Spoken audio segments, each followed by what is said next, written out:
Hi, good morning. Thank you for coming here at such a early start to the day after what was quite a dramatic thunderstorm last night. So I appreciate everybody coming despite those potential obstacles. So we've got a really interesting discussion this morning, and our 40 minutes is not nearly enough time to be able to fully do justice to this big conversation piece that we're going to talk about. What I'm going to do is I'm going to do a short 5-minute introduction just to set the scene for the subsequent debate we're going to have with this esteemed panel of people and companies who are focusing on helping to build and shape this streaming landscape which we're rapidly moving into. So I'm going to start with my short slide. Now, I have a challenge of doing this in 5 minutes. Let's see if it's possible for me to do this. So, brief introduction to myself. I'm the EVP and Research Director for MIDiA Research. So what we do is we look at how digital media works in the landscape of the digital economy. And we work with tech players, media companies to understand that space. So, the one thing I want to help set the scene here is we have something called peak attention. So peak attention is what happens when there's no greenfield space left to move into. So up until the last few years, the overall digital economy has been able to grow by creating markets where previously there wasn't an opportunity to consume media content. Unfortunately now we're in that space where it's no longer possible to be able to create business cases for people who would previously be biding their time on the commute into work or queuing for that latte, not knowing what to do in Starbucks. Now, they've got a smartphone, so there's no excuse to be bored. So, what that means is the obstacles that remain are organic, the number of hours in your day, and the existing competition. So, if you saw my presentation yesterday morning about the wider implications of the digital landscape and peak attention and post-peak attention, you'll know that I talked about Netflix is now competing against sleep, the organic limitations, and competing against non-core competition in the form of businesses like Fortnite, a gaming business, which is not a video business, but it's directly competing for attention. So growth now for the big players moving into this space and for the other parts of the ecosystem looking to establish themselves now comes at the expense of existing incumbents. So it's an incredibly competitive landscape. So these are just a few data points just to reinforce what I'm saying about where we are now. And really it's looking about what the opportunities are for companies that have made that leap into the digital landscape versus the previous analog era. And finally, I just want to lay out how significantly the overall TV landscape is moving from the pre-digital to the digital era. Now, obviously that's not a surprise, but what is perhaps something less well understood is even though the growth is moving towards streaming and we have close to 50% penetration for streaming services in most developed markets now for video, what we don't yet have is the revenues directly following that. So that's going to be one of the pieces we talk about in this presentation this morning. Because you'll see there, in the 5 years between those two time periods, the percentage of streaming grows up from 20% to 30% the overall market, but the revenues are not yet following in accordance because there's a lag time, there's lower ARPU rates, there's lower monetization, there's a higher cost of customer acquisition. So if you want to know more about what we do and how we do it at MIDiA, that's where you can find out. Okay, so let me finish that. Okay, great. So I'm going to introduce you to the esteemed panel. What we're going to do is each panelist is going to introduce themselves, and that way they have the opportunity to present themselves in the optimal manner without me speaking on their behalf. So I'm going to start with Irene Zainal. Would you like to introduce yourself, please? You should be able to use that. Okay. Yeah, okay. There you are. Thank you. Hi, good morning. My name is Irene Zainal. I am the director of our digital asset management unit in MIDiA Prima. That is our OTT service. Alongside, I also have another portfolio, which is, okay, is it moving? Here we are. Okay, licensing and merchandising, which I'm just gonna plug there. That's another portfolio that I do, and it looks into production and content side. This is the part where I look into our OTT service is Tonton, and we have also an editorial portal called Extra. And we've just launched our e-commerce platform as well, where it houses all the local celebrities, and basically it's a dropship model. So it's kind of all encompassing what Tonton does as an OTT service. And how Tonton sits in the ecosystem of MIDiA Prima. Tonton has been around for about 11 years in Malaysia. It was the first OTT service and fairly the largest in Malaysia. We have about 8.5 million registered users. And you know, we were ahead of the curve. We started out before even the iPad was available in Malaysia 11 years ago. We started out as an AVOD service, giving it for free. It was primarily a catch-up service and a library content. And I'll show you how MIDiA Prima is. So Tonton sits within this whole ecosystem. MIDiA Prima is also the largest media conglomerate in Malaysia. We own 4 TV channels, free TV channels, TV3 being the #1 channel.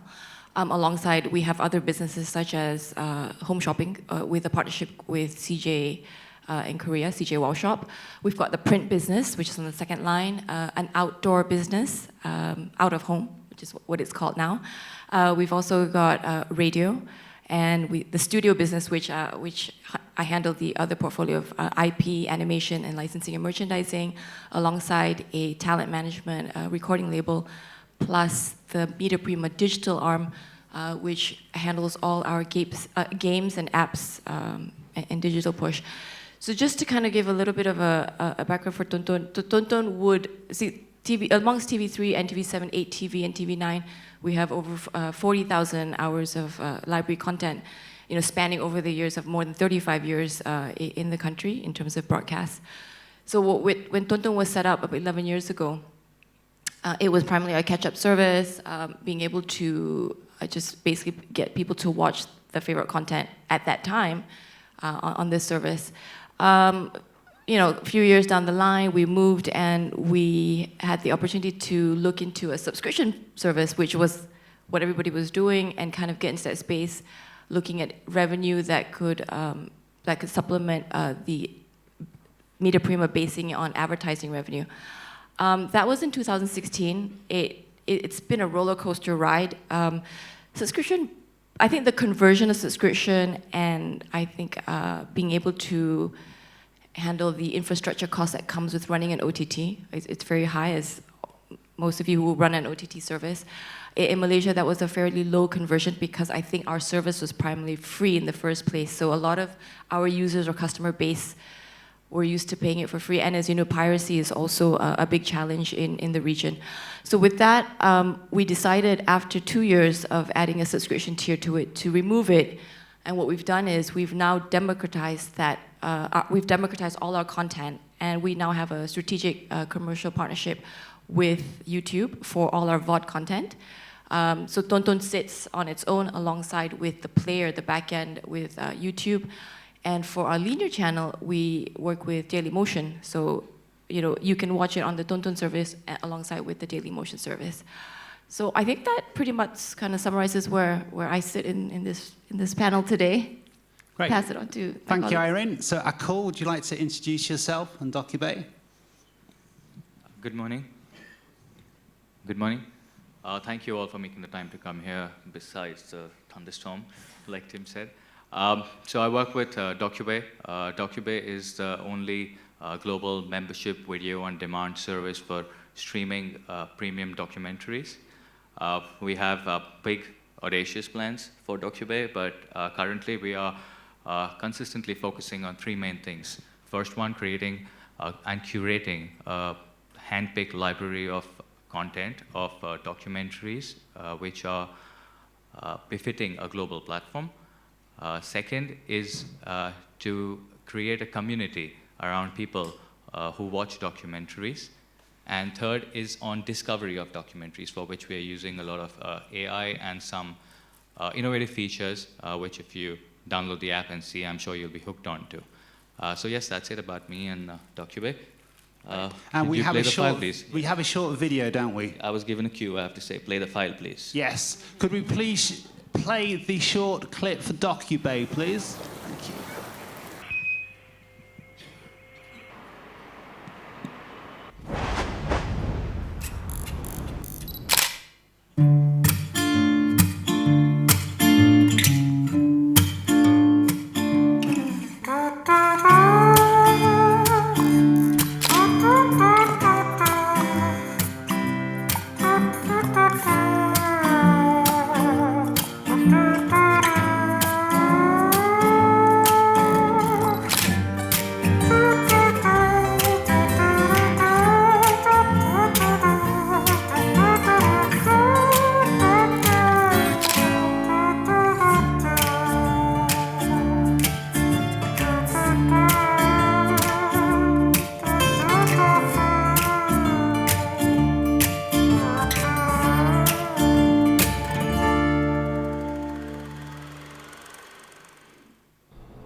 Great, thank you. Okay. So I'd like to hand over to Suma. You'd like to introduce yourself, please? Hi, I'm Soumya Sriraman, president of BritBox. We are a joint venture between BBC and ITV. We're very proud to be the home of the largest and the best collection of British television. We currently are an streaming video-on-demand service available in US and Canada. And looking forward to launching elsewhere very soon. I'm sure many of you have seen the news. So over to a short reel. Okay. Let's get down and Expect to sizzle. Come with me, catch a rare type specimen. Cuddle up with a hesitant skeleton. We'll break our fast with friends. Listen up and you won't go wrong again. Float along on the verseless song and then get to where the two ends meet. Come, come, come, come, come along now. Run away from the humdrum. We'll go to a place that is safe from greed, anger and boredom. We'll dance and sing till sundown and feast with abandon. We'll sleep when the morning comes and we'll rise by the sound of the bird song. Miss Bennett. Mr. Darcy. My name is Bouquet. B-U-C-K-E-T. So People think you're nice. 100%. The only response to get things going is, thank God. Very convincing. come, come, come, come, come along now. Run away from the humdrum. We'll go to a place that is safe from greed, anger and boredom. We'll dance and sing till sundown and feast with abandon. We'll sleep when the morning comes and we'll rise by the sound of the bird song. Come, come, come, come, come along now. Run away from the humdrum. We'll sleep when the morning comes and we'll rise by the sound of the bird song.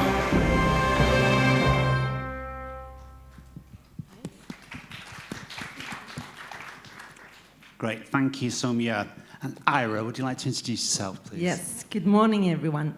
So I'm Ira, and I'm heading up the digital business for Bonnier Broadcasting in Sweden. Bonnier Broadcasting has the largest commercial linear channels in Sweden. We are the largest AVOD service in Sweden with TV4 Play, and we also have C More, which is our SVOD service. Sweden is one of the most mature countries in the world in terms of VOD. 50% of all the video consumption is now digital. 85% of the population uses AVOD and SVOD, and in order to differentiate ourselves in terms of SVOD, we also offer all our customers linear channels in the SVOD service, as well as all the content that we have both on AVOD and linear. And here's a small trailer. Climbing higher to the light, and those out there behind coming closer. The eyes that watched you through the night.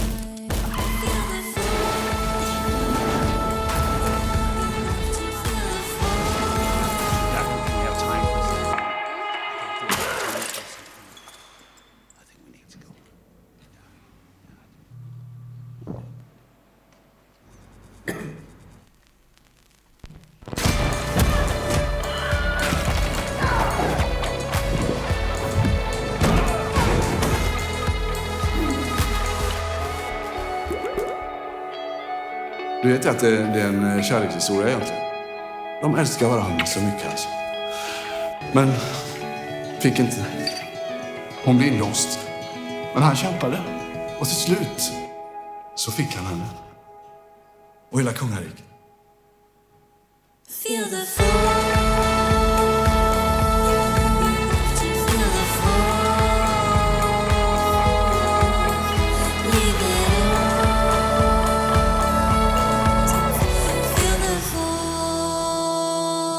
Feel the fall on Seymour.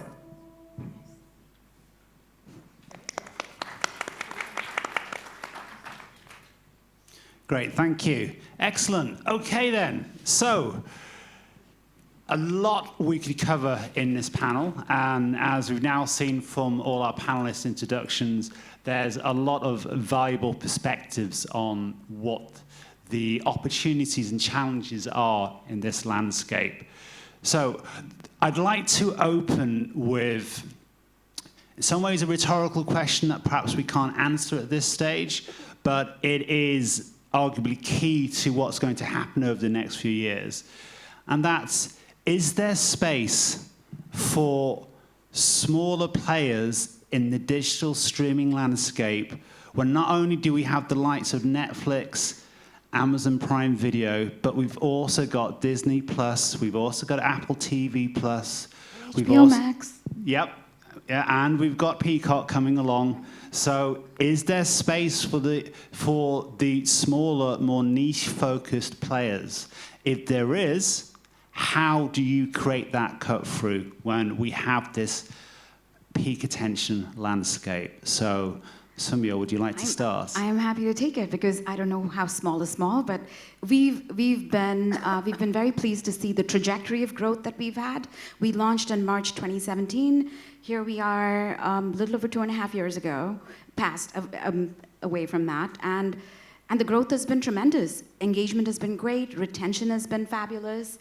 So I think for sure the market's telling us that there's space for more. Now, I will agree with you that I'm sure that we're taking away from something else. I don't think it's sleep right now, so I'm very happy to believe that we're taking away from someone else. Okay, so you've made some strong claims there. Why do you believe that you've had that level of success to date? What makes BritBox stand out in the marketplace for those new subscribers? I think we have a very clear proposition, and we don't have the burden of trying to be everything for everybody. We are something for somebody, and you know, I think that in this space, and I've been on a few of these, and we all talk about how going local is the way, or glocal. But I think that what BritBox has proven is that it's not that you have to take a local concept and keep it local. You can take an idea and export it, and it travels, because it's an idea that travels beyond just just that core audience that you think resonates with it. We internally we talk about a few things. We talk about the fact that access, discovery, and community are the three things that are keys to success in the SVOD space. You have to be where people expect you to be. That's what access is. Discovery is people have to find the content that they're looking for to watch. But more importantly, it's about making sure that they feel like they belong to something. Because look, the first one everyone can solve in what I'm going to call is the democratized world of apps. You can build your apps and put it out there. But if you build it, they will not come. So there is then you take it to the next level of can they find the content they're seeking, and furthermore, can you keep them in your world? So that we believe is our tiny formula. Okay, so Irene, I'd like to get your input here because in your introduction, you talked about Tonton and you talked about the need to change what the focus of Tonton was to adapt to the realities of what you were facing with bringing that to market in, admittedly, one specific market that it may or may not be replicable in other markets, but it was a specific challenge which you adapted and you changed your strategy as a result of. So could you talk a bit more about what that experience was like and what the key learnings were for you? It's been a whirlwind roller coaster ride. I mean, it's been up and down. But I think I can kind of answer between your question a little bit what Sumya was saying about whether there's space for smaller players, depending on how small is. So I guess in our region, to some extent, Malaysia and the neighboring countries, we've played a part. We do work with, if you want to describe the big guys, the Netflix, the iFlix, and the Views, and all the other big OTT players. So I think there is a purpose or a space for Tonton as a brand, which we have worked together and collaborated. So it's more of, I think, the word now is, I think, co-opetition rather than cooperate. You work with what seems to be your competitors.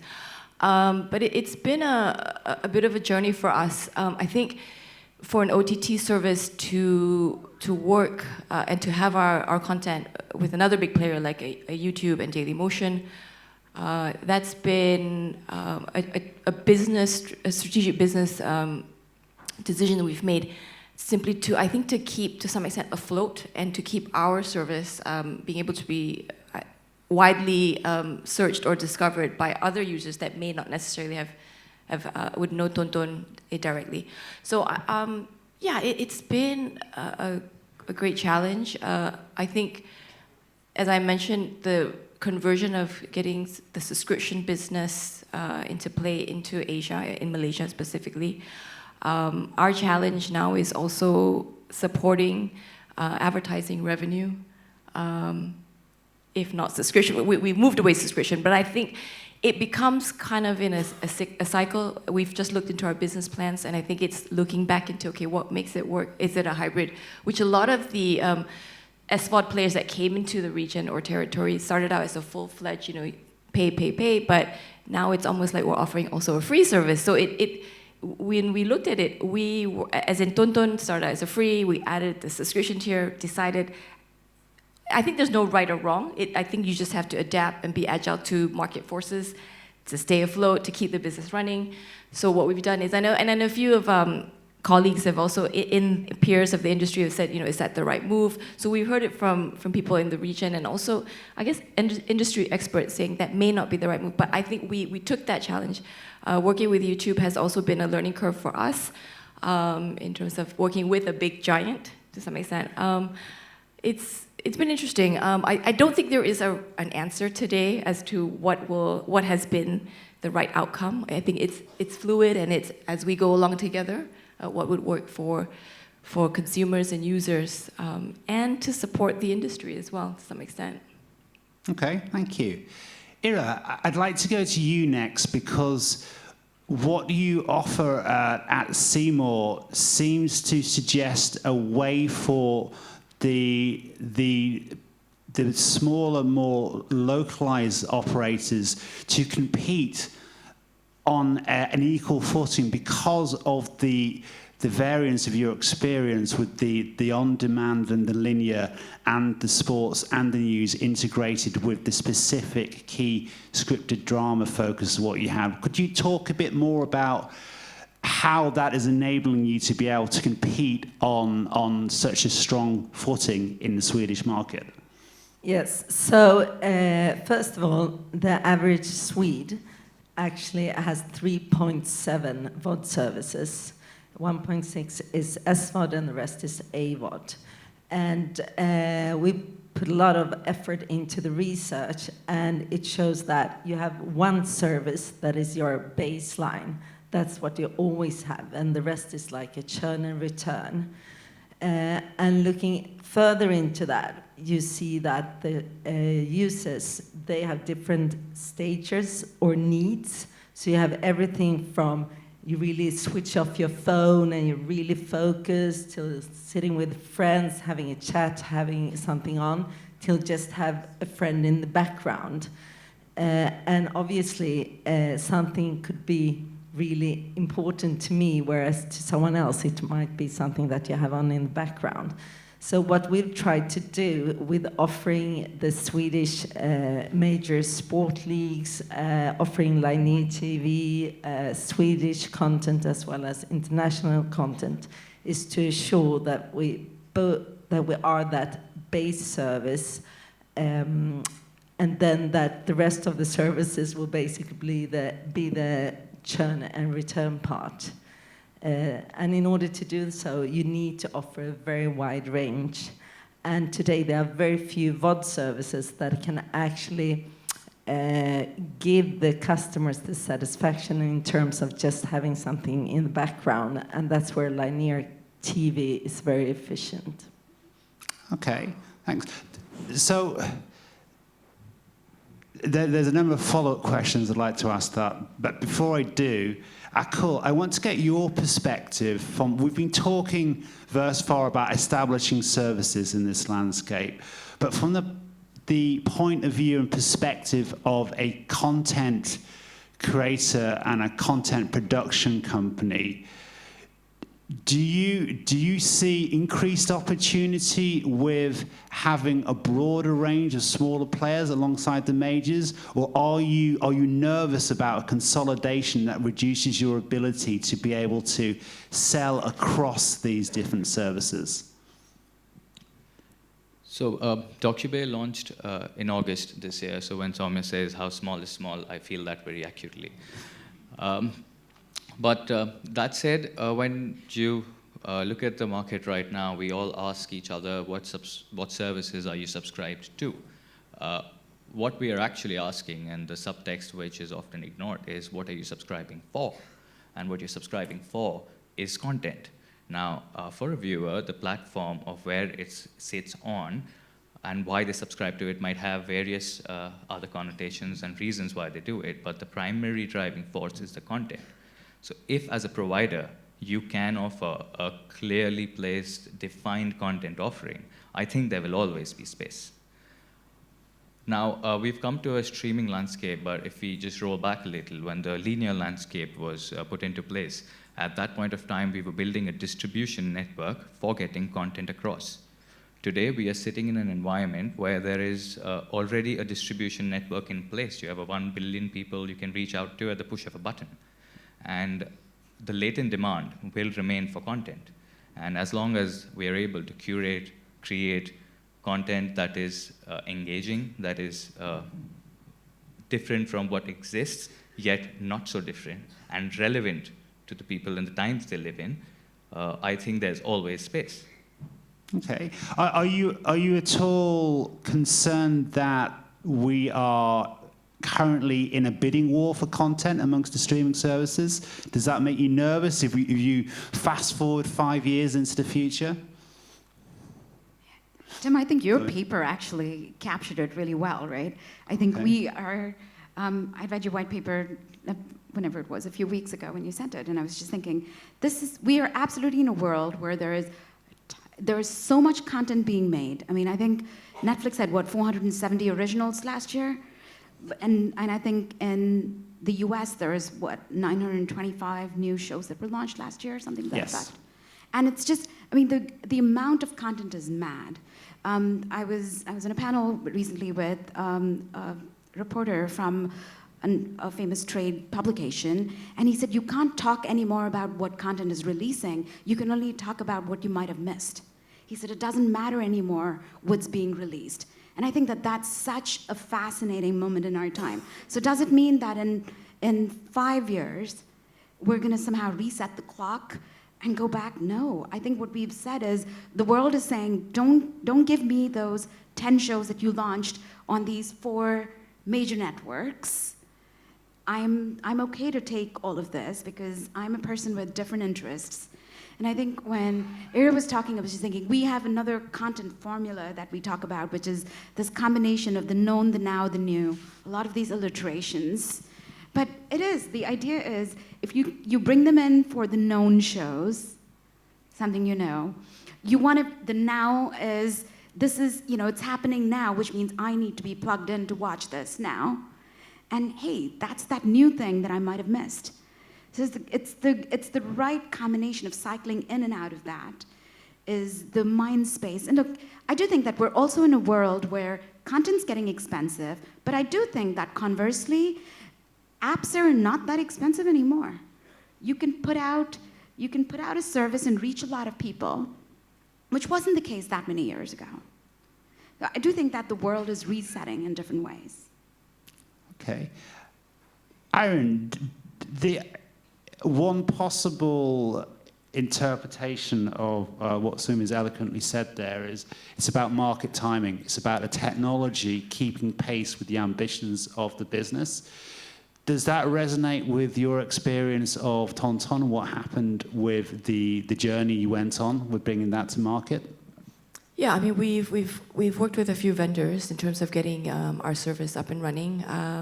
11 years ago, again, when services were not customized, it was just kind of a one-size-fits-all.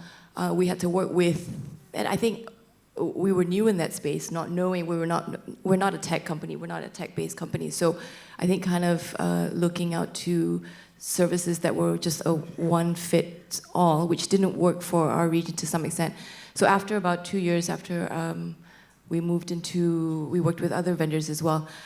And I think escalating costs, so the tricky part about Tonton is because it sits in a traditional media company, it's slightly different from your real full-fledged OTT services where it's focused and you don't have, I think to some extent, when management looks at the P&L, looking at different businesses and how the cost factors affect the whole P&L. So Tonton kind of sits where it wants to be an OTT player, but resides and has the legacy or baggage that comes with running a traditional media, which is very difficult in today's digital age in terms of, advertising revenue base and in digital revenue.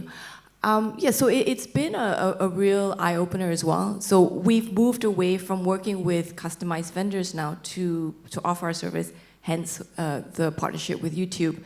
As you know, YouTube is also to some extent, we felt the time for now, for the next 2 years or so, that it would be timely to kind of not sit or stand back. I think maybe just kind of stand still, rely on other people's services that are top-notch. The upside is that we offer our content. Our content has value in terms of being able to reach out. And I think this is where, is there enough space for the smaller players? Yes, because we're able to provide local content which local audiences want. So our services become recognizable by the brand name. And you've got the big guys coming to us saying, we want to work with you because we have a reach or a hold onto our local audiences. And with that, we see that as a win-win because they reach out to a bigger audience and we are able to provide the content, which is, in this day and age, I know technology plays a big part, but I think it's also very cliche, but content is still very, very key, and the distribution of that content and having your content available, democratizing it, and making the content that we produce ourselves available to everyone, everywhere, the way they want to consume the product. Okay, thank you. So, regretfully, we've only got 5.5 minutes left, and there's another I think another important aspect of this, which helps inform what the opportunities and what the potential challenges are for the smaller players in this space. And it's the ability to be able to draw upon a wider, bigger organization to support your efforts. So I think we're literally split down the middle here with those organizations of which you have to stand on your own 2 feet, and other organizations which you can pull experience from a wider, bigger organization. And so, Ira, I want to just explore that a little bit further, because I suspect your risk tolerance, your ability to explore what you want to do with the service is very different to Soumya's experience, or very different to Akul's experience. So could you talk a little bit more about that in the admittedly 4.5 minutes which we have left? So, yes, I mean, it's really important to keep in mind that the behavioral when watching linear versus how you watch when you're online is very, very different. And also, as you mentioned in the beginning, I mean, the competition online is not only other VOD services. However, I mean, obviously, when we negotiate contracts for content or when we do our own originals, of course, it's a strength that we can also use them linear and for AVOD. We can also use the linear channels in order to market our SVOD service. So if you want to watch the next episode already now, you can do so. So we can play around quite a lot with the windowing with all our originals, and that's of course a major strength. One challenge is always, of course, when you have the digital transformation, you have the major income in the linear. How much should you invest in the digital, and when should you do that, and how much? And how much will that affect the linear business? So, of course, that's something that you need to juggle a lot with in order to you need to dare to try things and to jump. And I believe that when you're very strong in the linear and in the A and SVOD, that's something that you need to do. You need to dare to test and to jump, basically. Great, thanks. Soumya. Look, we are fortunate that we have the heritage of the BBC and the ITV behind us. And we're fortunate to get our content from there. And we still pay market prices. You know, we have arm's length operation with all of this. And that means that we pretty much have to figure it out on our own. The one thing that I will say that you've talked a lot about smaller services, and I feel like it's important for us to talk about the fact that the world thinks that just because Netflix has announced whatever numbers it is, that's what it takes to be relevant in this market. It doesn't take that to be relevant. And I think that each of us in different ways on this panel has shown that. You know, we know for a fact that we are very relevant to the audience that we have. And I will also bring up, and I think rightfully people know the numbers because Netflix makes no bones about it, nor do any of the other big guys, make no bones about how much it costs either the content or the technology or the marketing to keep going, right? We have the facts to say, no, it doesn't have to take that. There are ways that you can reach your audience. You are in a digital world. You're in an agile environment where you can iterate. You can iterate on the go, whether it's iterating merchandising on the go, whether it's iterating your marketing on the go, whether it's iterating your content on the go. Every one of that is possible in order to maintain the KPIs that you set for yourself. Okay, thank you.